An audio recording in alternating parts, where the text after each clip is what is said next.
Pro dan kontra penertiban Dadap tak kunjung usai. 20 Mei 2016 lalu, akhirnya Ombudsman menengahi seteru warga Dadap dan Pemkab Tangerang. Dengan apa yang Bapak terima ketika Bapak kunjungan ke kami ke pemerintah daerah.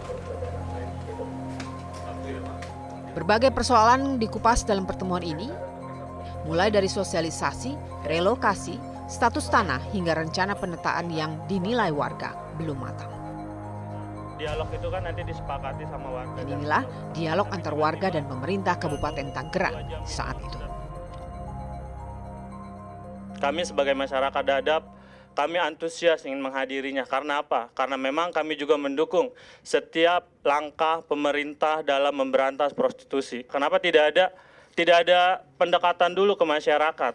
Kabupaten Tangerang sudah kita putuskan di akhir 2015. Ya, di mana di anggaran kami sudah jelas terdata di sana master plan dan lain sebagainya untuk menunjang pembangunan dan perencanaan kawasan Dadap. 100% kita terima dari pihak konsultan, ya, sesegera mungkin kita serahkan kepada Kementerian PUPR berikut dengan lahan yang sudah terbebaskan, artinya sudah bersih lahannya, agar proses pelelangan berikutnya untuk fisik pembangunan rusunawa dan rumah deret bisa dilakukan. Permasalahan relokasi pun disoal dalam pertemuan ini. Warga yang sebagian adalah nelayan tidak bisa menerima rencana relokasi.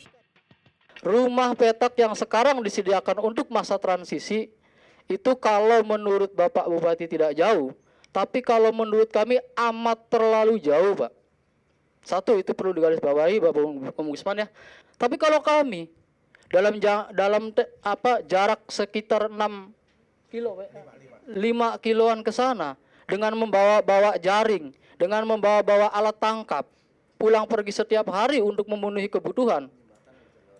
Ini kayaknya sangat miris buat kami, Pak. Apakah kami harus nyewa ojek untuk berangkat ke laut?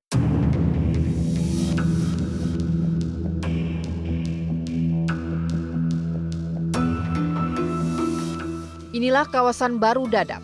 Kawasan ini dihuni oleh 1.400 orang dari 387 kepala keluarga. Sebagian dari mereka sudah tinggal di kawasan ini sejak puluhan tahun silam dan akhirnya beranak pinak tumbuh di daerah pesisir pantai. Sebagian besar di antara mereka adalah nelayan. Para pendahulunya sudah menempati wilayah ini sejak tahun 70-an silam. Para nelayan Dadap merupakan korban penggusuran proyek pembangunan PLTU di Muara Karang pada tahun 1975. Tergusur dari Muara Karang, lalu mereka bergeser ke kampung Dadap di Kecamatan Kosambi ini.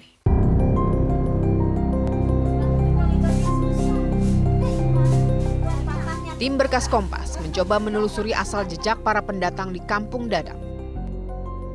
Embing salah satunya. Bersama 75 kepala keluarga nelayan Muara Karang, mereka babat alas dan memulai kehidupan baru di kampung ini. Saat itu persoalan legalitas tanah jelas tidak mampir dalam benak mereka. Yang jadi lurah itu adalah keluarga saya di sini sebagai kepala desa Dadap, sehingga dia melongok saya kenanya kegusuran. Jadi dia mengajak ke sana aja katanya ke Muara Ambon Dadap, katakan gitu. Muara Ambon Dadap kan gitu. Begini Pak, saya bisanya pindah kemari. Kan maklum nelayan Pak, selalu tinggalnya di pesisir, juga ada kali untuk tambat perahu. Jadi pilih kemari. Seiring berjalan waktu, pemukiman berkembang. Satu persatu nelayan mulai berdatangan dan mendirikan tempat tinggal. Kalau nelayan-nelayan mah nggak bisa dibatasin, kalian bisa saya datang kemari 75 kakak sehingga sekarang bisa jadi banyak. Nelayan mah nggak menentu Pak. Kalau giliran misalnya di laut ini kena, ya di sini aja 2 bulan ke 3 bulan. Kalau dia kosong ya dia pindah lagi ke muara lain.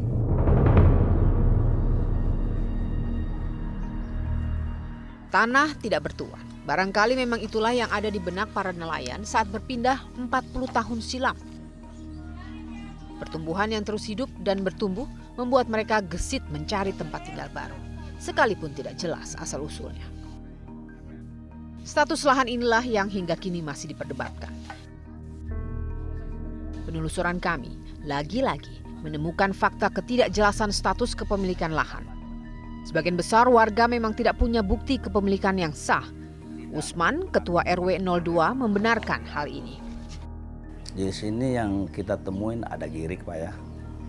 Ada sertifikat, ada banyak AJB. Tapi yang mayoritas ini surat garapan yang diberikan oleh RT RW, bahkan ada sampai ke kelurahan. Ya, artinya surat garapan itu hanya mengetahui bahwa si A ini penggarap di lahan tanah ini dengan luas sekian-sekian begitu. Dengan batas-batasnya si A, si B-nya gitu.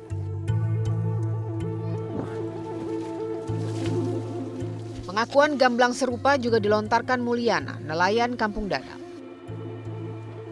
Saat ia mendirikan bangunan hanya bermodalkan izin dari perangkat desa setempat. Ceritanya ya, yang namanya di sini hubungannya sama RT sama RW ya, begitu. Asal kita mau bikin rumah gitu, ada tanah kosong ya, Pak RW gimana nih? Kan kanan disuruh ya sama dia. Udah mul, kalau mau bikin rumah di situ kita kasih uang itu kan ya, namanya uang rokok kayak uang apa sama dia. Pak RW nih saya mau bikin gubungan di sini, ya udah, ntar kasih. Udah. Nelayan boleh berharap, namun Pemkab Tangerang juga sudah memiliki rencana yang berbeda. Tata ulang kawasan Dadap sepertinya tidak akan surut langkah. Dan rencana Pemkab membangun kawasan nelayan terpadu lengkap dengan aneka fasilitasnya. Mulai dari sarana pendidikan, rekreasi, hingga merumahkan nelayan di 2 lantai. Kini, proses penertiban kawasan Dadap masih memasuki babak status quo. Sebagian warga masih ngotot bisa tetap menempati rumah tinggalnya saat ini. Namun ada juga sebagian lain yang tunduk pasrah dengan ketentuan negara.